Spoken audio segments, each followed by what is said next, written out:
이 더러운 손 어디다 대는 거예요? 당신 같은 사람이 이런 고급 아파트에서 일한다는 게 정말 웃기네요. 명품 하이힐을 신은 여자가 경비원의 손을 강하게 밀쳐냅니다. 떨어진 경비원의 모자 아래로 드러난 눈빛은 분노로 차올랐지만 곧 비웃음으로 바뀝니다. 100억대 자산가의 딸이라더니 그냥 돈만 보는 속물이었어. 고급 양복을 입은 중년 남성이 경비원 모자를 책상에 던지며 창밖을 노려봅니다. 대형 스크린에 경비원을 무시하는 여자의 모습이 재생됩니다. 그래서 어쩌라고요? 돈 있는 집안에 시집가는 게 뭐가 잘못됐나요? 이 충격적인 실화는 돈과 사랑, 그리고 가족의 의미에 대한 깊은 질문을 던집니다. 과연 백만장자 아버지는 아들의 결혼을 막을 수 있을까요? 사랑보다 돈을 선택한 여자의 운명은? 놀라운 이야기의 결말이 궁금하시다면 지금 바로 구독하고 알림 설정을 눌러주세요. 이 사연은 서울 강남구에 거주하는 한 부유한 사업가의 실제 경험을 각색하였습니다.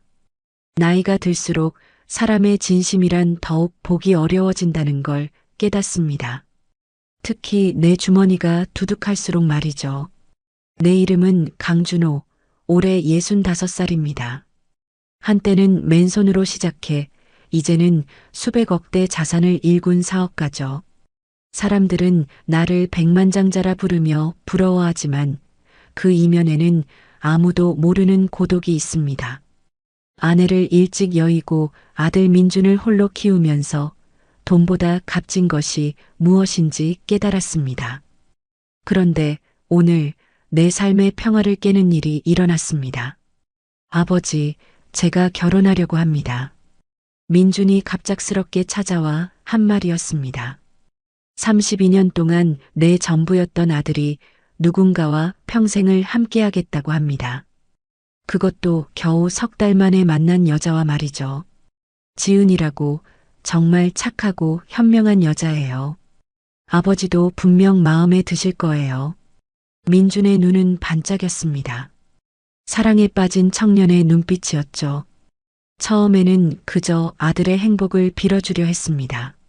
하지만 그날 저녁 우리 집에서 열린 약혼 축하 만찬에서 만난 박지은은 제 예상과 달랐습니다. 와, 이 집은 정말 대단하네요. 로열하고 품격 있어요. 하지만 우리 신혼집은 더 업그레이드 해야겠어요. 강남 타워 팰리스 어때요, 오빠? 지은은 명품 브랜드의 드레스를 입고 2천만 원짜리 가방을 손에 든 채 저택을 둘러보며 말했습니다. 그녀의 말투, 행동 하나하나가 내 신경을 건드렸죠. 하인들에게는 무심하고 대화는 오직 명품과 부동산, 그리고 돈에 관한 것뿐이었습니다. 아버님, 민준 오빠가 저한테 제일 좋은 거 사준다고 해요. 돈이 최고죠. 지은의 말에 나는 미소를 지으며 대답했습니다. 돈은 도구일 뿐이야. 사람 마음이 더 중요하지. 그녀의 눈빛이 잠시 흔들렸습니다. 이해하지 못한 눈빛이었죠. 그 순간 내 마음에 의심이 생겼습니다. 이 아이 정말 우리 가족에 어울릴까? 식사가 끝나고 모두가 떠난 후 나는 서재에 홀로 앉아 생각에 잠겼습니다. 내 삶을 되돌아보게 되었죠. 20대 초반 빈손으로 시작해 가난과 고통을 이겨내며 여기까지 왔습니다. 돈이 없어 사랑하는 사람을 제대로 치료해주지 못했던 아픔, 그 후 돈을 벌기 위해 모든 것을 바쳤던 날들, 그리고 마침내 성공했을 때 깨달았습니다. 진정한 행복은 돈이 아니라 함께하는 사람들의 진심에 있다는 것을요. 이런 깨달음을 민준에게도 물려주고 싶었습니다. 하지만 지은은 달랐습니다. 그녀의 인스타그램을 살펴보니 오직 명품, 호화로운 여행, 고급 레스토랑 사진뿐이었습니다. 민준아, 내가 정말 사랑하는 게 이 여자야? 아니면 그저 젊음과 아름다움에 현혹된 거야? 창밖을 바라보며 혼잣말을 했습니다. 그리고 결심했죠. 직접 확인해 보기로. 지은이 정말 민준을 사랑하는지 아니면 그저 우리 가문의 재산을 탐내는 것인지. 다음 날 나는 비밀리에 계획을 세웠습니다. 내가 소유한 강남의 고급 아파트 단지에 경비원으로 위장 취업하는 것이었습니다. 민준과 지은이 자주 방문하는 곳이니 그녀의 진짜 모습을 볼 수 있을 거라 생각했죠. 사람은 자신보다 낮은 위치에 있다고 생각하는 이들에게 진짜 모습을 드러낸다. 내 오랜 친구이자 비서인 김 실장이 우려를 표했습니다. 회장님, 정말 이러실 겁니까? 다른 방법도 있을 텐데. 아니, 이게 최선이야. 내 아들의 행복이 걸린 문제야. 변장을 준비했습니다. 낡은 유니폼, 가발, 두꺼운 안경, 그리고 약간의 분장. 거울 앞에 선 나는 더 이상 강준호가 아닌 60대 후반의 평범한 경비원 박 씨였습니다. 심장이 빠르게 뛰었습니다. 30년 사업 세계에서 경험했던 어떤 협상보다도 긴장되는 순간이었죠. 아파트 로비로 향하는 길, 민준에게 전화가 왔습니다. 아버지, 오늘 지은이랑 아파트 구경하러 갈 거예요. 지은이가 그곳에서 살고 싶대요. 그래, 잘 됐구나. 즐거운 시간 보내렴. 전화를 끊고 깊게 숨을 들이마셨습니다. 이제 곧 테스트가 시작될 터였습니다. 로비에서 근무를 시작한 지 1시간쯤 지났을 때 민준과 지은이 나타났습니다. 민준은 나를 알아보지 못했죠. 내 아들조차 속일 만큼 변장이 완벽했다는 의미였을까요? 아가씨, 오늘 날씨가 더우시네요. 물 한 잔 드릴까요? 조심스럽게 지은에게 말을 걸었습니다. 그녀는 짜증난다는 표정으로 대답했습니다. 됐어요. 빨리 엘리베이터나 열어요. 이런 데서 뭐해요? 민주는 당황한 듯 했지만 아무 말도 하지 않았습니다. 지은의 차가운 말투에 가슴이 아팠습니다. 엘리베이터 문이 닫히고 나는 그 자리에 서서 생각했습니다. 이건 시작에 불과해. 더 지켜봐야겠어. 다음 날부터 본격적인 관찰이 시작되었습니다. 박 씨로 변장한 나는 아파트 단지를 돌아다니며 지은의 일상을 관찰했습니다. 민주는 바쁜 회사 일로 자주 오지 못했지만 지은은 거의 매일 이곳에 와서 인테리어를 구경하거나 주변 시설을 살펴보곤 했죠. 어느 오후 지은이 친구와 함께 로비를 지나가는 모습을 보았습니다. 그들은 큰 소리로 웃으며 이야기를 나누고 있었죠. 진짜 대박이지? 민준 오빠네 진짜 돈이 많아. 내가 얼마나 잘 만났겠어? 너 진짜 복 받았다. 결혼하면 뭐부터 할 거야? 당연히 쇼핑이지. 이제 돈 걱정 없이 마음껏 살 수 있어. 명품백 컬렉션부터 완성해야지. 그들의 대화를 듣고 있자니 가슴이 무거워졌습니다. 그때 로비에 노인 한 분이 들어오셨습니다. 걸음이 불편해 보이셨죠? 지은의 친구가 그 노인을 향해 문을 잡아주려는 듯 했지만 지은이 친구의 팔을 잡았습니다. 뭐해? 경비원이 있잖아. 우리가 왜? 그 말과 함께 나를 향해 손짓했습니다. 노인을 돕기 위해 서둘러 다가갔지만 마음은 복잡했습니다. 지은의 말투와 행동에서 다른 사람을 배려하는 마음을 찾아볼 수 없었습니다. 그날 오후 일부러 지은의 앞에서 무거운 짐을 나르다가 쓰러졌습니다. 도움을 청하는 상황을 연출한 것이죠. 아가씨, 죄송합니다. 잠시 도와주실 수 있을까요? 지은은 핸드폰을 보며 대답했습니다. 신경 쓰지 마세요. 그냥 비켜요. 제가 지나가야 해요. 그녀는 내 옆을 스쳐 지나갔고 그녀의 명품 구두가 내 손가락을 밟고 지나갔습니다. 아픔보다 더 큰 실망이 밀려왔습니다. 민준이 사랑한다는 여자가 이런 사람이라니.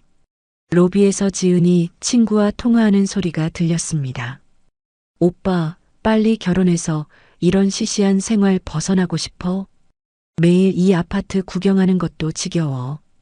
그냥 빨리 계약하고 더 좋은 데로 알아보자. 여긴 경비원도 꼴 보기 싫고 내 심장이 무겁게 가라앉았습니다. 민준에게 이런 모습은 보여주지 않았을 테지요. 아들 앞에서는 완벽한 여인인 척하며 뒤에서는 이런 모습을 보이는 이중성이 참을 수 없었습니다. 그날 저녁 변장을 풀고 내 사무실로 돌아와 창밖을 바라보았습니다. 서울의 야경이 아름답게 빛나고 있었지만 내 마음은 어두웠습니다. 김 실장이 커피를 들고 들어왔습니다. 어떻게 진행되고 있습니까, 회장님? 생각보다 더 심각해. 그 아이는 돈밖에 모르는 것 같아. 그래도 더 지켜보셔야 할 것 같습니다. 단정하기엔 아직 이르지 않을까요? 김 실장의 말이 맞았습니다. 아직 완전한 결론을 내리기엔 증거가 부족했습니다. 더 깊이 들어가 봐야 했죠. 다음 날 아파트 관리실에서 일하며 지은을 관찰했습니다. 그녀는 민준과 함께 왔고 민준 앞에서는 다정하고 상냥한 모습이었습니다. 하지만 민준이 잠시 자리를 비우자 그녀의 태도가 완전히 바뀌었습니다. 여기 청소는 제대로 안 하나 봐요. 먼지가 너무 많아요. 관리실 직원에게 짜증을 내며 말했습니다. 죄송합니다, 손님. 바로 청소하겠습니다. 이런 데서 살아야 한다니 정말 싫어. 그녀가 중얼거렸습니다. 민준이 돌아오자 다시 환하게 웃으며 그를 맞이했습니다. 오빠, 여기 너무 좋아. 우리 여기서 살면 정말 행복할 것 같아. 그 모습을 지켜보며 분노가 치밀어 올랐습니다. 가식적인 모습이 너무나 역겹게 느껴졌습니다. 하지만 아직 민준에게 말할 수는 없었습니다. 확실한 증거가 필요했죠. 이틀 후 아파트 주민 모임이 있었습니다. 민준과 지은도 예비 입주자로 초대받았죠. 나는 음료를 서빙하는 역할을 맡았습니다. 지은은 여러 부유한 주민들과 어울리며 즐거운 시간을 보내고 있었습니다. 잠시 후 그녀가 친구들과 모여 작은 목소리로 이야기하는 것이 들렸습니다. 민준 오빠가 백만장자라서 결혼하는 거지, 사랑? 그건 로맨틱 코미디에나 있는 거야. 친구들이 키득거리며 웃었습니다. 너 진짜 대단하다. 어떻게 그런 부자를 꼬셨어? 그냥 그가 원하는 모습을 보여주면 돼. 남자들은 다 똑같아. 예쁘고 다정한 여자에게 약해. 나는 분노를 억누르며 그들에게 다가갔습니다. 의도적으로 고급 와인을 그녀의 옷에 엎질렀습니다. 죄송합니다. 정말 죄송합니다. 당황하며 사과했지만 지은의 반응은 예상대로였습니다. 이런 놈 때문에 당신 미쳤어요? 이거 얼마나 비싼 옷인지 알아요? 빨리 치워요. 그녀의 목소리가 높아졌고 주변 사람들이 모두 쳐다보았습니다. 민준도 상황을 보고 달려왔습니다.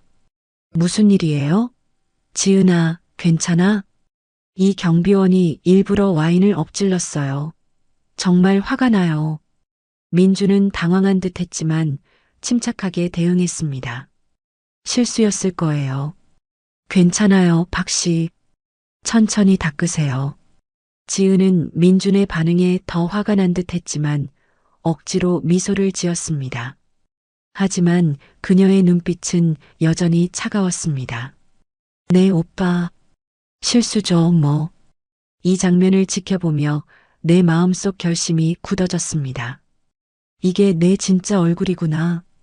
더 이상의 테스트는 필요 없을 것 같았습니다. 이제 민준에게 진실을 알려줄 때가 온 것 같았죠. 그날 밤 변장을 벗고 내 은신처로 돌아왔습니다.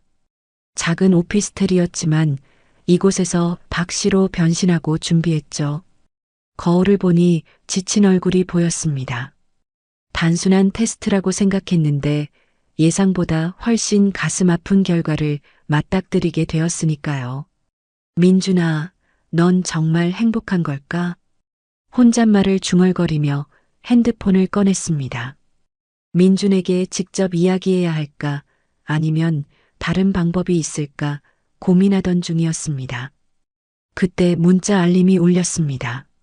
아버지, 내일 저녁에 뵐 수 있을까요? 지은이와 결혼 날짜를 정했어요. 심장이 쿵 내려앉는 느낌이었습니다. 이미 결혼 날짜를 정했다니 상황이 생각보다 급박하게 진행되고 있었습니다. 서둘러 대답했습니다. 그래, 내일 저녁 8시에 집에서 보자. 다음 날 저녁 민준이 약속대로 찾아왔습니다. 지은은 오지 않았죠. 내 서재에서 둘이 마주 앉았습니다. 아버지, 지은이랑 3개월 후에 결혼하기로 했어요. 아버지의 축복을 받고 싶어서 왔습니다. 민준의 눈빛은 진지했습니다. 내 아들은 언제 이렇게 어른이 되었을까요? 하지만 그의 행복을 위해서라도 진실을 말해야 했습니다. 민준아, 사실 내게 할 이야기가 있어. 무슨 일이세요, 아버지? 지은이. 그 아이에 대해 안 좋은 소문을 들었다. 의도적으로 소문이라는 표현을 썼습니다. 아직은 내가 직접 테스트했다는 사실을 밝힐 때가 아니었으니까요. 소문이요? 어떤 소문이요? 지은이가 돈 때문에 너와 결혼하려 한다는 이야기야. 진심으로 너를 사랑해서가 아니라. 민준의 표정이 굳어졌습니다. 아버지, 그건 그냥 질투하는 사람들의 이야기예요. 지은이는 제가 누군지도 모르고 저를 좋아했어요. 제 회사 인턴으로 일할 때 만났거든요. 그래. 그럼 지은이가 내가 강준호의 아들이라는 사실을 언제 알게 됐지? 만난 지 2주 정도 지났을 때요. 하지만 그건 중요하지 않아요. 지은이는 순수해요. 민준의 확신에 찬 목소리가 내 마음을 아프게 했습니다. 그때 민준의 핸드폰이 울렸습니다. 지은이었죠.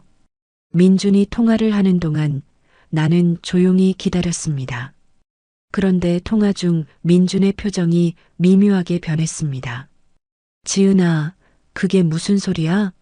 아파트 경비원이 실수로 와인을 엎질렀다고 해고시키라고?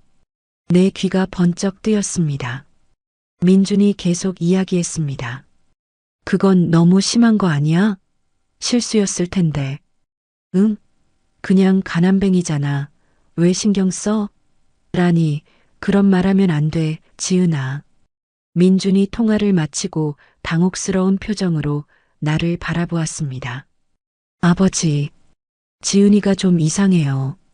전에는 이런 모습 본 적 없었는데 기회가 왔다고 생각했습니다. 하지만 서두르지 않았습니다. 민준이 스스로 깨달아야 했으니까요. 사람은 가면을 쓰고 살기도 해. 특히 자신의 목적을 위해서라면. 아버지, 지은이가 왜 그럴까요? 제가 뭔가 잘못 들은 걸까요? 내가 직접 봐야 알지. 그날 밤 민준은 혼란스러운 상태로 집을 나갔습니다. 나는 마음이 무거웠지만 이제 진실이 서서히 드러나고 있다는 생각에 안도했습니다. 하지만 이것으로 충분할까요? 민준이 진정으로 깨닫기 위해서는 더 강력한 증거가 필요했습니다. 다음 날 다시 박 씨로 변장하고 아파트로 향했습니다. 그런데 로비에 들어서자마자 놀라운 광경을 목격했습니다. 지은이 민준과 크게 다투고 있었던 것입니다. 그 늙은 경비원이 뭐가 중요해서 그래? 우리 결혼할 사이잖아. 중요한 건 그게 아니야, 지은아. 내가 다른 사람을 어떻게 대하는지가 중요해. 돈 없으면 무시당하는 세상이야. 나처럼 사는 게 현명한 거라고. 민준의 얼굴이 창백해졌습니다. 그는 지은의 말에 충격을 받은 듯 했습니다. 그게 정말 내 생각이야? 당연하지. 오빠도 그동안 돈 때문에 존중받아온 거잖아. 강준호의 아들이니까. 민준이 천천히 고개를 저었습니다. 난 그런 사람이 아니야. 그리고 내가 이런 사람인지 몰랐어. 지은의 표정이 순간 당황으로 바뀌었습니다. 그녀는 재빨리 태도를 바꾸었습니다. 오빠, 내가 그냥 화가 나서 한 말이야. 미안해. 나 오빠 진짜 사랑해. 민주는 잠시 침묵했습니다. 그의 눈에 깊은 실망감이 스쳐 지나갔습니다. 시간이 필요해. 잠시 생각할 시간을 줘. 민준이 돌아서서 나가자 지은의 얼굴이 순식간에 일그러졌습니다. 그녀는 분노에 차서 주먹을 쥐었습니다. 망할. 이 모든 게 다 그 늙은 경비원 때문이야. 그녀가 내 방향으로 성큼성큼 걸어왔습니다. 나는 고개를 숙이고 모자로 얼굴을 가렸습니다. 당신, 와인 사건 때문에 내 남자친구가 이상해졌어요. 뭐라고 했어요? 내가 어떤 사람이라고 말했어요? 아무 말도 하지 않았습니다. 손님. 거짓말 마세요. 당신 때문에 내 결혼이 망가질 수도 있다고요. 그녀의 목소리가 히스테리컬하게 변했습니다. 주변에 있던 사람들이 우리를 쳐다보기 시작했습니다. 진정하세요, 손님. 사람들이 보고 있습니다. 내가 왜 당신 같은 사람 때문에 내 인생이 엉망이 될 수도 있는데. 그때 민준이 돌아왔습니다.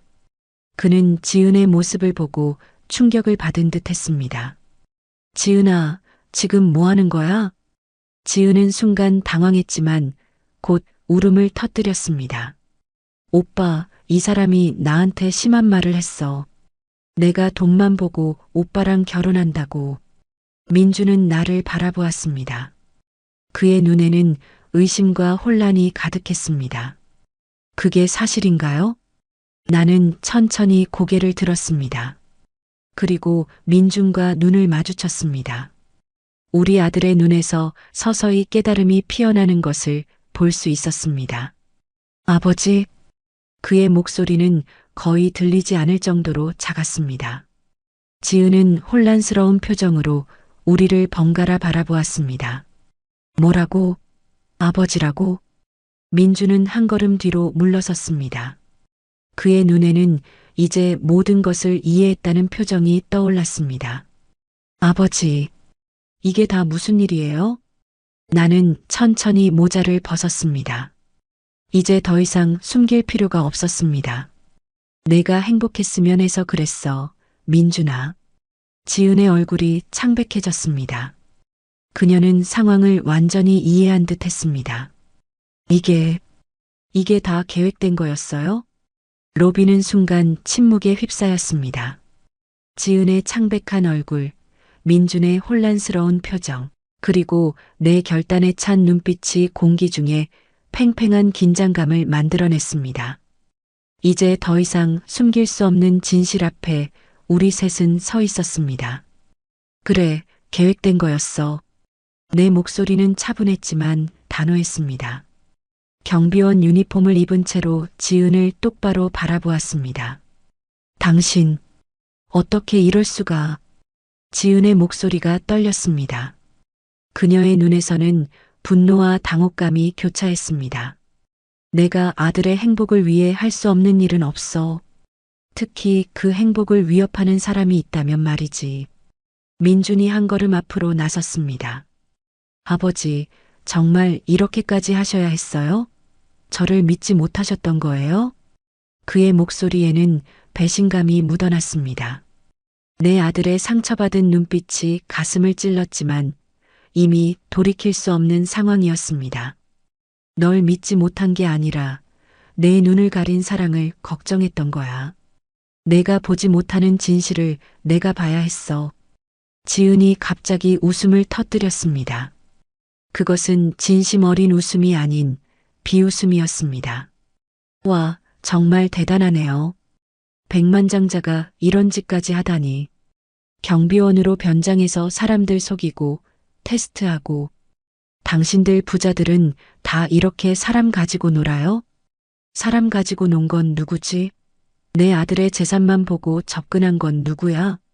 지은의 얼굴이 순간 굳어졌습니다. 그녀의 눈빛이 변했습니다. 더 이상 가식적인 미소도 거짓된 눈물도 없었습니다. 오직 차가운 현실만이 남았죠. 그래서 어쩌겠다는 거예요?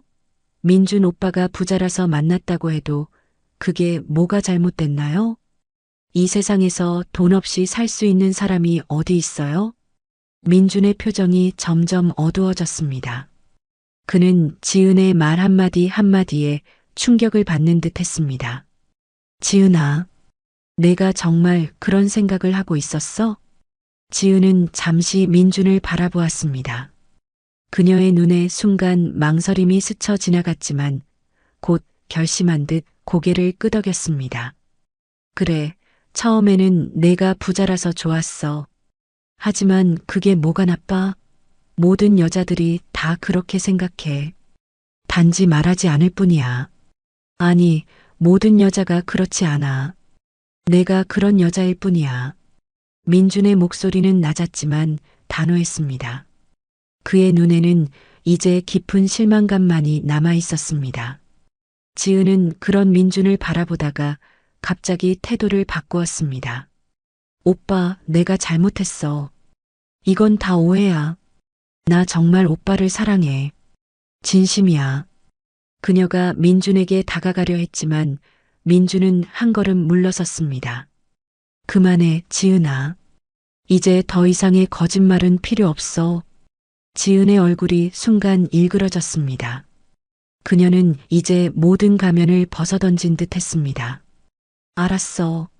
그래, 돈 때문에 접근한 거 맞아. 그런데 그게 뭐가 어때서? 이 세상은 돈이 전부야. 돈 없으면 아무것도 아니라고. 민주는 고개를 저었습니다. 그의 눈에는 슬픔이 가득했습니다. 넌 정말 아무것도 모르는구나, 지은아. 로비에 모인 사람들이 우리의 대화를 듣고 있었습니다. 누군가 휴대폰으로 영상을 찍고 있는 것도 보였습니다. 이 상황이 더 이상 개인적인 문제가 아니라는 것을 깨달았습니다. 이제 그만하자. 집에 가서 이야기하자. 내가 말했지만 지은은 이미 통제력을 잃은 듯 했습니다. 가기는 어딜 가요? 이제 와서? 당신이 다 망쳤잖아요. 내가 얼마나 공들였는데. 그 경비원. 아니, 당신 때문에 모든 게 엉망이 됐어요. 그녀의 목소리가 히스테리컬하게 변했습니다. 민주는 더 이상 지은을 바라볼 수 없다는 듯이 고개를 돌렸습니다. 지은아, 우리 그만하자. 이 관계 더 이상 의미가 없어. 지은의 얼굴이 순간 창백해졌습니다. 그녀는 민준의 말이 무슨 의미인지 정확히 이해한 듯 했습니다. 뭐라고? 나랑 헤어지겠다고?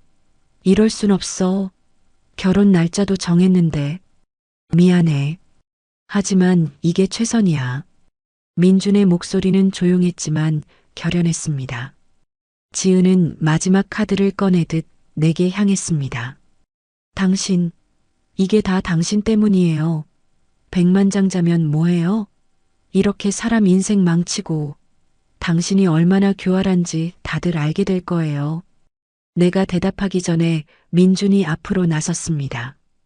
그만해, 지은아. 아버지 탓이 아니야. 내 진짜 모습을 보여준 건 너 자신이야. 지은은 마지막으로 우리를 노려보더니 분노와 좌절감에 차서 돌아섰습니다. 그녀의 하이힐 소리가 대리석 바닥에 날카롭게 울리며 멀어져 갔습니다. 로비에 다시 침묵이 내려앉았습니다. 민준과 나는 서로를 바라보았습니다. 그의 눈에는 여전히 혼란과 배신감이 있었지만 동시에 이해의 빛도 보였습니다. 아버지, 왜 이렇게까지 하셨어요? 내가 상처받는 것을 볼 수 없었어. 그 아이가 처음부터 의심스러웠어. 민주는 깊은 한숨을 내쉬었습니다. 저를 믿고 그냥 말씀해 주시지 그랬어요? 내가 들었을 것 같아? 사랑에 빠진 사람의 눈은 가려진다고 하잖아. 민주는 잠시 생각에 잠겼다가 고개를 끄덕였습니다. 집에 가서 더 이야기해요. 여기선 너무 많은 사람들이 보고 있어요. 우리는 함께 아파트를 나왔습니다. 밖에는 비가 내리기 시작했습니다. 하늘도 우리의 마음처럼 어두웠습니다. 차에 오르면서 민준이 물었습니다. 아버지, 정말 경비원으로 일하신 거예요? 얼마나 오래? 일주일 정도. 내가 소중한 만큼 확실히 알고 싶었어. 민준의 눈에 눈물이 고였습니다.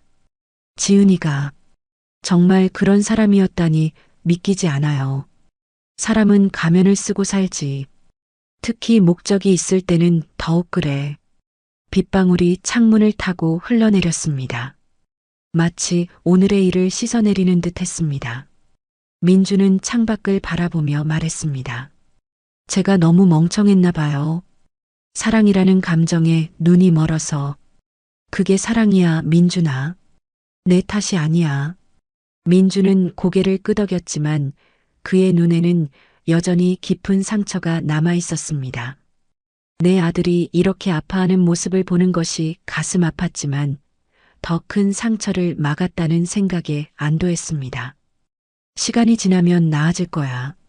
모든 상처는 시간이 치유해 주니까.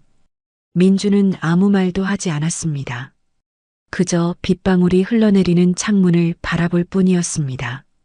우리의 차는 빗속을 헤치며 집으로 향했고 뒤에는 아파트와 함께 민준의 첫사랑이 무너진 자리가 남았습니다. 집으로 돌아오는 길은 무거운 침묵으로 가득했습니다. 빗소리만이 차 안을 채웠고 민주는 내내 창밖만 바라보았습니다. 그의 눈빛에서 깊은 상처와 혼란이 읽혔습니다. 아들에게 이런 고통을 안겨준 것이 미안했지만 때로는 진실이 아프더라도 마주해야 한다는 것을 알고 있었습니다. 저택에 도착했을 때 비는 더 거세게 내리고 있었습니다. 현관에 들어서자 김 실장이 우산을 받아들며 걱정스러운 표정으로 우리를 맞이했습니다. 회장님, 무슨 일이 있으셨습니까? 두 분 다 안색이. 나중에 이야기하지. 지금은 민준이와 할 얘기가 있어. 김 실장은 상황을 직감한 듯 고개를 끄덕이고 물러났습니다. 민준과 나는 서재로 향했습니다. 빗물에 젖은 옷을 그대로 입은 채 우리는 마주 앉았습니다. 민준은 한동안 아무 말도 하지 않다가 천천히 입을 열었습니다. 아버지, 정말 제가 바보 같았죠? 그의 목소리는 떨렸습니다. 내 심장이 아팠습니다. 아니야, 민준아. 내가 바보가 아니라 지은이가 너무 교활했던 거야. 하지만 저는 아무것도 눈치채지 못했어요. 지은이의 진짜 모습을, 그 이중성을. 어떻게 제가 그걸 못 봤을까요? 민준의 눈에 눈물이 고였습니다. 28년 동안 키워온 내 아들이 이렇게 상처받는 모습을 보는 것은 참기 힘들었습니다. 사랑은 때로 우리의 눈을 멀게 해. 내가 젊었을 때도 그랬어. 민준이 놀란 듯 나를 바라보았습니다. 아버지도요? 그래. 내가 너희 어머니를 만나기 전에 한 여자가 있었어. 그녀도 내 돈만 보고 접근했지. 오랫동안 묻어두었던 기억이 되살아났습니다. 30년도 더 된 이야기였지만 여전히 가슴 한구석이 아렸습니다. 그때는 내가 지금처럼 부자는 아니었지만 사업이 막 성공하기 시작했을 때였어. 그 여자는 내 가능성을 보고 접근했지. 그리고 나는 완전히 넘어갔어. 그 다음엔 어떻게 됐어요? 우연히 그녀의 진짜 모습을 보게 됐지. 친구들에게 곧 큰 돈을 만질 수 있을 거라고 자랑하는 걸 들었어. 난 그녀에게 진심이었는데 그녀에게 나는 그저 돈줄이었던 거지. 민주는 조용히 내 이야기를 들었습니다. 그의 눈에서 자신의 상황과 겹쳐보는 듯한 표정이 읽혔습니다. 어떻게 그 상처를 극복하셨어요? 시간이 필요했어. 그리고 얼마 후에 너희 어머니를 만났지. 진짜 사랑이 어떤 것인지 알게 해준 사람이었어. 민준의 눈에 어머니에 대한 그리움이 스쳐 지나갔습니다. 그의 어머니는 민준이 16살 때 세상을 떠났습니다. 항상 밝고 따뜻했던 여자였죠. 어머니는 정말 대단한 분이셨죠. 그래, 그랬어. 그녀는 내가 아무것도 없을 때부터 함께했어. 돈이 아니라 사람을 보는 법을 알았지. 잠시 침묵이 흘렀습니다. 빗소리만이 서재를 채웠습니다. 민준이 다시 입을 열었습니다. 아버지, 왜 저한테 처음부터 말씀해주지 않으셨어요? 경비원으로 변장하는 대신에. 이 질문은 예상했던 것이었습니다. 하지만 답하기가 쉽지 않았습니다. 내가 들었을 것 같아? 지은이에 대한 의심을 말했다면 넌 아마 아버지가 너무 의심이 많다고 생각했을 거야. 아니면 부자라서 모든 사람을 의심한다고 생각했거나. 민주는 잠시 생각하더니 고개를 끄덕였습니다. 아마도 그랬을 거예요. 저는 지은이를 너무 사랑했으니까요. 그래서 직접 확인하는 방법을 택한 거야. 내가 직접 눈으로 보고 깨달을 수 있도록. 하지만 그렇게 하실 필요까지 있었을까요? 저를 미행하고 감시하고. 민준의 목소리에 약간의 분노가 묻어났습니다. 당연한 반응이었습니다. 그의 프라이버시를 침해한 것이니까요. 민준아, 내가 화가 난 건 이해해. 하지만 난 내 미래가 걱정됐어. 지은이 같은 여자와 결혼했다면 내 인생이 어떻게 됐을지 생각해봐. 민주는 깊은 한숨을 내쉬었습니다. 그는 내 말이 맞다는 것을 알고 있었지만 여전히 마음이 복잡해 보였습니다. 이제 어떻게 해야 할지 모르겠어요. 지은이와는 끝났지만 앞으로는 시간이 필요해. 모든 상처는 시간이 치유해. 무리하게 서두를 필요 없어. 민주는 고개를 끄덕였습니다. 그의 눈에는 여전히 슬픔이 가득했지만 조금씩 이해의 빛이 스며들고 있었습니다. 아버지, 혹시 경비원으로 일하시면서 다른 것도 보셨나요? 무슨 뜻이야? 지은이 말고 다른 사람들은 어땠나요? 모두 지은이처럼 사람을 겉모습으로만 판단하나요? 흥미로운 질문이었습니다. 민주는 단순히 자신의 상처를 넘어 사람들의 본질에 대해 고민하고 있었습니다. 아니, 그렇지 않아. 대부분의 사람들은 친절했어. 노인들에게 문을 열어주는 젊은이들, 경비원에게 음료수를 건네는 주민들. 세상엔 여전히 좋은 사람들이 많아. 민준의 눈빛이 조금 밝아졌습니다. 다행이네요. 전 잠시 모든 사람들이 위선적인 건 아닐까 생각했어요. 한 사람의 행동으로 모든 사람을 판단하면 안 돼. 지은이 같은 사람도 있지만 그녀와는 완전히 다른 사람들도 많아. 그때 서재 문을 두드리는 소리가 들렸습니다. 김 실장이었습니다. 회장님, 죄송합니다만 박 씨 관련 영상이 인터넷에 올라왔습니다. 뭐라고? 서둘러 컴퓨터를 켰습니다. 아파트 로비에서 있었던 일이 누군가의 휴대폰으로 촬영되어 SNS에 올라와 있었습니다. 민준과 지은, 그리고 경비원으로 변장한 내가 대치하는 장면이었습니다. 영상은 이미 수만 명에게 공유되고 있었고 댓글은 빠르게 늘어나고 있었습니다.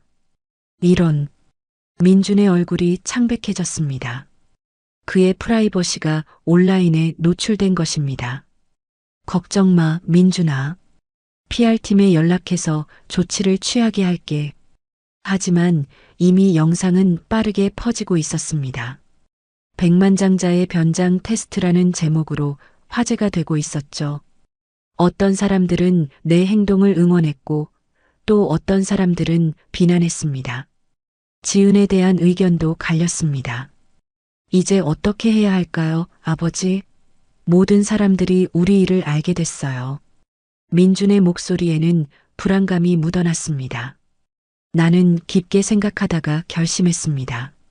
정면으로 대응하자. 숨을 필요 없어. 우리는 잘못한 게 없으니까. 하지만 사람들이 뭐라고 할지. 사람들은 항상 뭐라고 해. 중요한 건 우리가 진실을 알고 있다는 거야. 민주는 잠시 생각하더니 고개를 끄덕였습니다. 그의 눈에 결심이 서린 것이 보였습니다. 네, 아버지. 제가 직접 해명할게요. 그날 밤 민주는 자신의 SNS에 짧은 글을 올렸습니다. 지은에 대한 비난 없이 단지 서로 가치관의 차이로 결별했다는 내용이었습니다. 그리고 아버지의 행동은 사랑에서 비롯된 것이며 자신을 보호하기 위한 것이었다고 덧붙였습니다. 그의 성숙한 대응에 내 마음은 뿌듯했습니다. 비는 계속 내리고 있었지만 우리 마음속의 폭풍은 조금씩 잦아들고 있었습니다. 오늘의 사건은 분명 우리에게 큰 상처를 남겼지만 동시에 서로를 더 깊이 이해하는 계기가 되었습니다.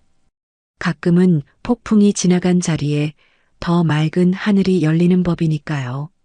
다음 날 아침 저택의 창문을 통해 들어오는 햇살에 눈을 떴습니다. 폭풍우가 지나간 후에 맑은 하늘처럼 어제의 혼란스러운 감정들이 조금은 정리된 듯 했습니다. 침대에서 일어나 창밖을 바라보니 정원사가 비에 젖은 정원을 정리하고 있었습니다. 마치 우리의 삶도 정리가 필요하다는 메시지 같았습니다. 아침 식사 테이블에서 민준을 만났습니다. 그는 어제보다는 안색이 나아 보였지만 여전히 눈 밑에 그늘이 짙었습니다. 잠을 제대로 이루지 못했나 봅니다. 잘 잤니? 그냥 그렇습니다. 계속 생각이 많아서. 민주는 커피를 한 모금 마시며 말했습니다. 그의 휴대폰이 쉴 새 없이 울렸습니다. 아마도 어제 일에 대한 반응들일 것입니다. 반응이 어때? 다양합니다. 아버지의 행동을 칭찬하는 사람도 있고 비난하는 사람도 있어요. 지은이에 대해서도 마찬가지고요. 민주는 휴대폰을 내려놓았습니다. 그는 더 이상 그것에 신경 쓰지 않기로 한 듯 했습니다. 신경 쓰지 마. 사람들은 항상 뭐라 하지만 시간이 지나면 또 다른 이슈로 넘어갈 거야. 네, 알고 있어요. 그래도 회사에 가면 어떤 시선으로 볼지 걱정됩니다. 민주는 우리 회사의 부사장으로 일하고 있었습니다. 이번 일로 그의 직장 생활에도 영향이 갈까봐 걱정이 되었습니다. 너무 걱정하지 마. 내가 얼마나 성실하고 능력 있는지 모두가 알고 있어. 이 일은 곧 잊힐 거야. 민주는 고개를 끄덕였지만 여전히 불안해 보였습니다. 회사 일은 내가 처리할게. 너는 오늘 쉬는 게 어때? 아니요, 괜찮습니다. 오히려 일에 집중하는 게 더 나을 것 같아요. 지은이 생각을 덜 하게 될 테니까요. 그의 결심에 찬 모습이 대견했습니다. 민주는 항상 강인한 아이였습니다. 아내를 잃었을 때도 그는 16의 어린 나이에도 불구하고 자신의 슬픔을 이겨내며 나를 걱정했었죠. 아침 식사를 마치고 민준이 회사로 출발한 후 나는 서재에서 생각에 잠겼습니다. 이번 사건을 계기로 많은 것을 깨달았습니다. 내 아들을 지키기 위해 취한 행동이 옳았는지 아니면 그의 선택을 존중했어야 했는지 그리고 지은이라는 여자가 정말 완전히 나쁜 사람이었는지 아니면 그저 삶의 방식이 다른 것뿐이었는지 그때 김 실장이 노크를 하고 들어왔습니다. 회장님, 박지른 씨가 찾아왔습니다. 놀라움을 감출 수 없었습니다. 어제 그런 일이 있었는데 지은이 여기에 온다고요? 여기에요? 지금? 네, 현관에서 기다리고 있습니다. 어떻게 하시겠습니까? 잠시 고민했습니다. 그녀를 만나는 것이 옳을까? 하지만 이미 여기까지 왔다면 그녀에게도 할 말이 있을 것입니다. 들여보내. 김 실장이 나가고 얼마 후 지은이 서재로 들어왔습니다. 어제와는 다른 모습이었습니다. 화려한 옷차림과 자신감 넘치는 표정 대신 수수한 차림에 조금은 초라해 보였습니다. 그녀의 눈은 붉어져 있었고 화장기 없는 얼굴에는 피곤함이 역력했습니다. 앉게. 지은은 조심스럽게 의자에 앉았습니다. 그녀는 한동안 말을 꺼내지 못했습니다. 마치 무슨 말부터 해야 할지 모르는 듯 했습니다. 할 말이 있어서 왔나? 내 목소리는 의도적으로 차갑게 들렸을 것입니다. 지은은 천천히 고개를 들어 나를 바라보았습니다. 사과하러 왔어요. 예상치 못한 말이었습니다. 변명이나 비난을 예상했는데 사과라니. 사과? 네. 제가 잘못했어요. 민준 오빠를 진심으로 사랑하지 않았던 건 사실이에요. 처음에는 그저 돈 때문에 접근했어요. 솔직한 고백에 놀랐습니다. 지은은 계속 말을 이어갔습니다. 하지만 시간이 지나면서 정말 민준 오빠를 좋아하게 됐어요. 그가 얼마나 따뜻하고 진실된 사람인지 알게 됐죠. 하지만 이미 너무 많은 거짓말을 했고, 그리고 저는 여전히 돈과 지위를 원했어요. 그녀의 눈에 눈물이 고였습니다. 진심인지 아니면 또 다른 연기인지 판단하기 어려웠습니다. 왜 여기 온 거지? 민준을 만나러 온 건가? 지은은 고개를 저었습니다. 아니요. 민준 오빠는 더 이상 만나고 싶지 않을 거예요. 그리고 저도 그럴 자격이 없어요. 제가 온 건 그저 사과하고 싶어서예요. 아저씨에게도 민준 오빠에게도. 그 사과가 진심이라고 어떻게 믿지? 지은은 잠시 침묵했다가 깊은 한숨을 내쉬었습니다. 믿지 않으셔도 괜찮아요. 제가 한 행동들을 생각하면 당연합니다. 하지만 정말 후회하고 있어요. 제가 어떤 사람이 되려고 했는지 생각하면 부끄러워요. 그녀의 눈에는 진심 어린 후회가 담겨 있는 것 같았습니다. 하지만 여전히 의심이 남았습니다. 내가 진정으로 변했다고 해도 이미 민준에게 상처를 줬어. 그건 돌이킬 수 없는 일이야. 알고 있어요. 그래서 더 이상 민준 오빠의 삶에 개입하지 않을 거예요. 다만 마지막으로 한 가지 부탁이 있어요. 무슨 부탁? 제 진심 어린 사과를 민준 오빠에게 전해주실 수 있을까요? 직접 만나긴 어려울 것 같아서 잠시 생각했습니다. 그녀의 사과가 진심이라면 민준에게 전하는 것이 맞을까요? 아니면 그저 더 큰 혼란만 가져올까요? 생각해보지. 하지만 약속은 못해. 지은은 고개를 끄덕였습니다. 그녀는 일어서려다가 다시 말했습니다. 아저씨, 하나 더 물어봐도 될까요? 뭔데? 왜 그렇게까지 하셨어요? 경비원으로 변장하고, 저를 테스트하고, 그냥 민준 오빠에게 말씀하시면 안 됐나요? 진지한 질문이었습니다. 나도 스스로에게 여러 번 물었던 질문이었죠. 내가 어떤 사람인지 확실히 알고 싶었어. 그리고 민준이 내 말만으로는 믿지 않았을 거야. 그 아이는 너를 너무 사랑했으니까. 지은의 눈에 다시 눈물이 고였습니다. 그런 사랑을 받고도 제가 진심으로 대하지 못했다니 정말 바보 같았어요. 그녀는 천천히 일어섰습니다. 이제 가보겠습니다. 방해해서 죄송합니다. 지은이 문 쪽으로 걸어갔습니다. 그녀의 뒷모습이 어쩐지 쓸쓸해 보였습니다. 그녀가 문손잡이를 잡는 순간 말했습니다. 지은아. 그녀가 돌아보았습니다. 사람은 변할 수 있어. 내가 정말 후회하고 있다면 앞으로는 다르게 살 수 있을 거야. 지은의 눈에 놀라움이 비쳤습니다. 그녀는 천천히 고개를 끄덕였습니다. 감사합니다. 정말 그러고 싶어요. 그녀는 조용히 방을 나갔습니다. 창문을 통해 그녀가 저택을 떠나는 모습을 지켜보았습니다. 비록 민준에게 상처를 준 사람이지만 그녀의 진심 어린 후회를 느낄 수 있었습니다. 어쩌면 이번 일이 그녀에게도 중요한 깨달음을 주었을지도 모릅니다. 그날 저녁 민준이 회사에서 돌아왔을 때 지은의 방문에 대해 이야기했습니다. 민준은 잠시 침묵하다가 물었습니다. 정말 사과하러 왔다고요? 그래. 꽤 진심으로 보였어. 저도 지은이에게 화가 나지만 미워하진 않아요. 그저 슬플 뿐이에요. 민준의 눈에는 성숙함이 깃들어 있었습니다. 그는 이번 일을 통해 더 강해진 것 같았습니다. 내가 그렇게 생각해줘서 다행이야. 미움은 결국 자신만 상처 입히니까. 아버지, 저도 아버지께 사과드리고 싶어요. 아버지의 방식이 마음에 들진 않았지만 결국 저를 위한 마음이었다는 걸 알아요. 민준의 말에 가슴이 따뜻해졌습니다. 비록 우리는 서로 다른 방식으로 문제를 해결하려 했지만 결국 서로를 향한 사랑은 같았던 것입니다.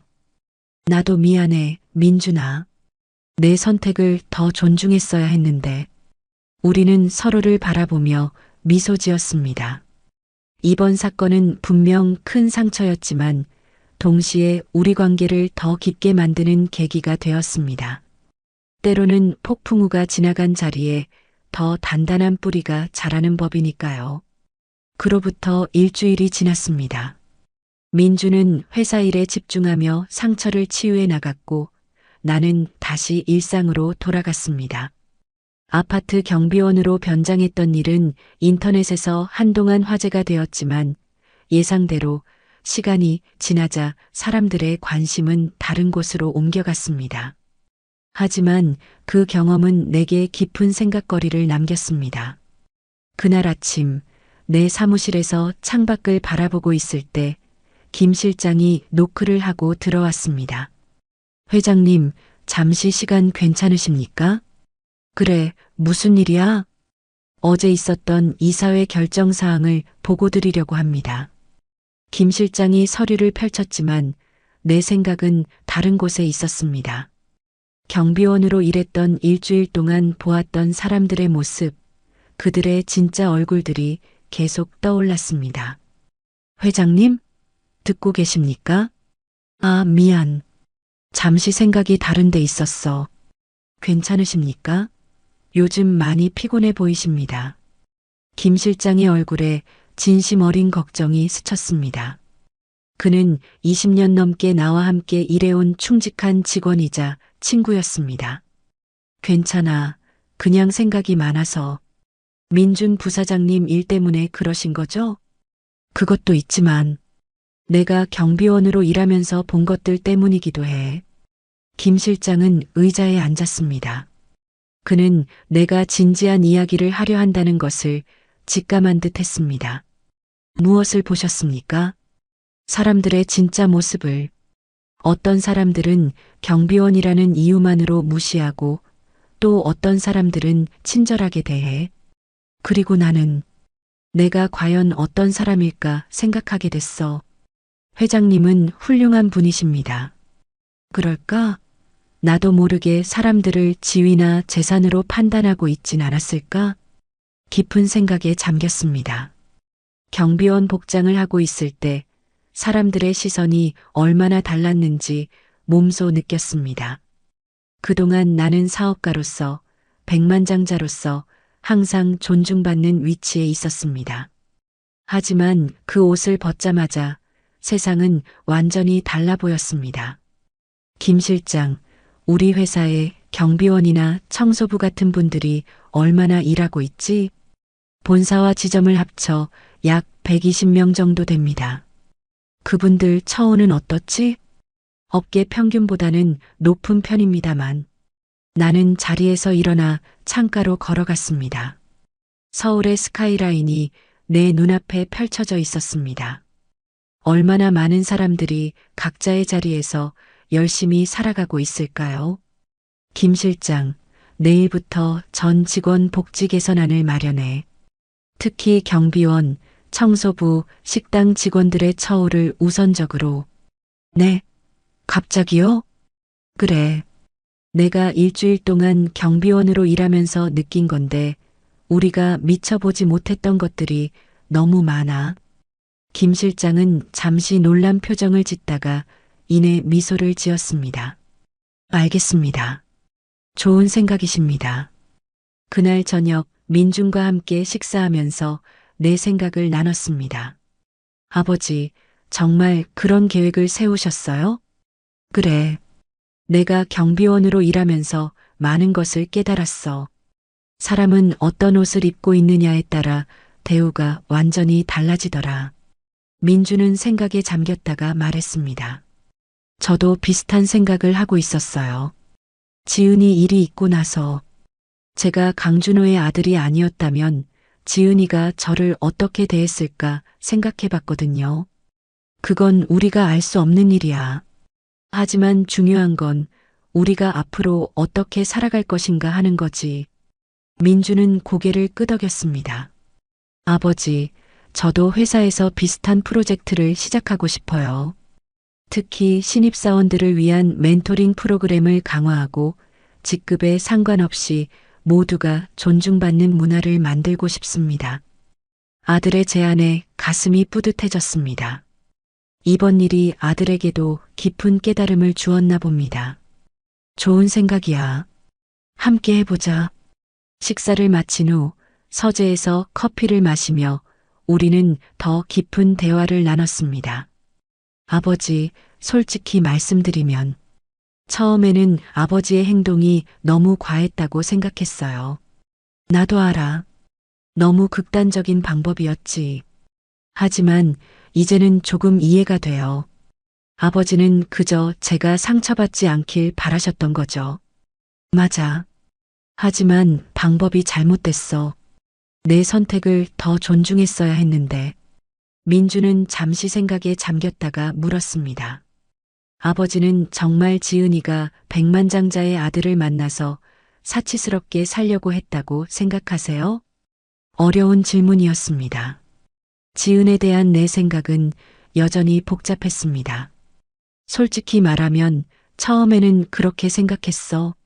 하지만 지금은 그저 삶의 방식이 달랐던 것 같기도 해. 모든 사람이 같은 가치관을 가질 수는 없으니까. 저도 그렇게 생각해요. 지은이가 잘못한 건 맞지만 그렇다고 그녀가 완전히 나쁜 사람은 아닌 것 같아요. 그저 우리와는 맞지 않았던 거죠. 민준의 성숙한 시각에 놀랐습니다. 그는 이미 이 일을 극복하고 더 넓은 시선으로 세상을 바라보고 있었습니다. 내가 그렇게 생각해줘서 다행이야. 미움은 결국 자신만 해치니까. 근데 아버지, 한 가지 궁금한 게 있어요. 뭔데? 아버지는 경비원으로 일하면서 어떤 기분이셨어요? 사람들이 무시할 때 깊은 질문이었습니다. 잠시 생각을 정리한 후 대답했습니다. 처음에는 화가 났어. 내가 누군데 이런 대우를 받나 싶었지. 하지만 점점 이게 많은 사람들의 현실이라는 걸 깨달았어. 그리고 그들의 시선으로 세상을 보게 됐지. 어떤 세상이었나요? 더 차갑고 무관심한 세상이었어. 하지만 동시에 작은 친절이 얼마나 큰 의미를 갖는지도 알게 됐지. 커피 한 잔을 건네는 노인, 문을 잡아주는 아이들. 그런 작은 순간들이 하루를 바꿀 수 있어. 민주는 깊이 고개를 끄덕였습니다. 저도 그런 세상을 만들고 싶어요. 모두가 서로를 존중하는 세상. 우리가 함께 만들어 나가자, 민준아. 그날 밤 침대에 누워 생각했습니다. 이번 일은 분명 어려운 시간이었지만 그로 인해 우리 가족은 더 단단해졌고 새로운 시각을 갖게 되었습니다. 때로는 어려움이 우리를 더 깊은 곳으로 이끌어주는 법이니까요. 다음 날 아침 출근길에 우연히 아파트 단지를 지나게 되었습니다. 그곳에서 근무했던 일주일이 떠올랐습니다. 차를 세우고 잠시 로비를 들여다보았습니다. 새로운 경비원이 자리에 앉아 있었습니다. 나는 차에서 내려 그에게 다가갔습니다. 안녕하세요. 오늘 날씨가 좋네요. 경비원은 놀란 듯 나를 바라보았습니다. 아마도 백만장자가 경비원과 대화를 나누는 모습이 낯설었을 테니까요. 네, 정말 좋은 날씨입니다. 커피 한 잔 하시겠어요? 제가 사왔습니다. 그의 얼굴에 미소가 번졌습니다. 작은 친절이 만들어낸 따뜻한 순간이었습니다. 이런 작은 변화부터 시작하면 세상은 조금씩 달라질 수 있을 것이라 생각했습니다. 가을의 마지막 잎새가 떨어지고 겨울의 문턱에 들어선 어느 날이었습니다. 그날은 내가 아파트 경비원으로 변장했던 일이 있은 지 정확히 석 달째 되는 날이었죠. 아침 햇살이 서재의 창문을 통해 따스하게 비치는 가운데 나는 책상 위에 놓인 서류들을 정리하고 있었습니다. 그때 민준이 노크 소리와 함께 들어왔습니다. 아버지, 잠시 이야기 좀 해도 될까요? 민준의 표정은 평소와 달리 진지해 보였습니다. 무슨 일이 있나 싶어 궁금했습니다. 그래, 들어오렴. 무슨 일이야? 민준은 서재의 소파에 앉았고 나는 그의 맞은편에 자리했습니다. 아버지, 제가 새로운 결정을 했어요. 어떤 결정? 회사의 CSR 부서를 확대하고 존중과 평등 프로젝트를 시작하려고 합니다. CSR은 기업의 사회적 책임을 의미하는 부서였습니다. 우리 회사에도 물론 있었지만 그리 큰 규모는 아니었죠. 구체적으로 어떤 프로젝트야? 민준의 눈이 반짝였습니다. 그는 준비해온 태블릿을 꺼내 보여주었습니다. 이건 우리 회사 직원들이 서로 다른 직책의 업무를 체험하는 프로그램입니다. 관리자가 하루 동안 청소부가 되기도 하고 부장이 일주일간 신입사원의 업무를 맡기도 하죠. 서로의 입장을 이해하고 존중하는 문화를 만들기 위한 거예요. 민준의 아이디어에 놀랐습니다. 그것은 제가 경비원으로 변장했던 경험에서 영감을 받은 것 같았습니다. 그리고 두 번째는 사회 취약계층 고용 확대 프로그램입니다. 노숙자, 장기 실업자, 장애인 등을 우리 회사에서 적극적으로 고용하고 교육하는 내용이에요. 흥미로운 생각이구나. 하지만 쉽지 않을 텐데. 네, 알고 있습니다. 하지만 아버지가 경비원으로 변장했던 일을 통해 배운 교훈을 실천하고 싶어요. 사람은 겉모습이나 지위가 아니라 그 자체로 존중받아야 한다고 생각합니다. 민준의 말에 가슴이 뭉클해졌습니다. 아들이 이렇게 성장했다는 사실이 자랑스러웠습니다. 좋은 생각이야. 내가 전폭적으로 지원하마. 감사합니다, 아버지. 그리고 한 가지 더 말씀드리고 싶은 게 있어요. 민준의 표정이 더욱 진지해졌습니다. 무슨 일이야? 제가 지은이를 만났어요. 놀라움을 감출 수 없었습니다. 민준이 지은을 다시 만났다니 예상치 못한 일이었습니다. 만났다고? 언제? 이틀 전이요. 그녀가 연락해와서 마지막으로 한 번만 이야기하고 싶다고 해서요. 그래서 어떻게 됐어? 민주는 창밖을 바라보며 천천히 말을 이어갔습니다. 지은이가 많이 변했더라고요. 화려한 옷차림도 아니고 명품백도 없었어요. 그저 소박하고 진솔한 모습이었죠. 그래, 무슨 이야기를 했니? 그녀가 진심으로 사과했어요. 자신이 얼마나 잘못된 가치관을 가지고 있었는지, 그리고 그 일 이후로 많은 생각을 했다고요. 민준의 눈빛에는 복잡한 감정이 스쳐 지나갔습니다. 그녀가 요즘은 자원봉사를 시작했대요. 노숙자 쉼터에서 일한다고.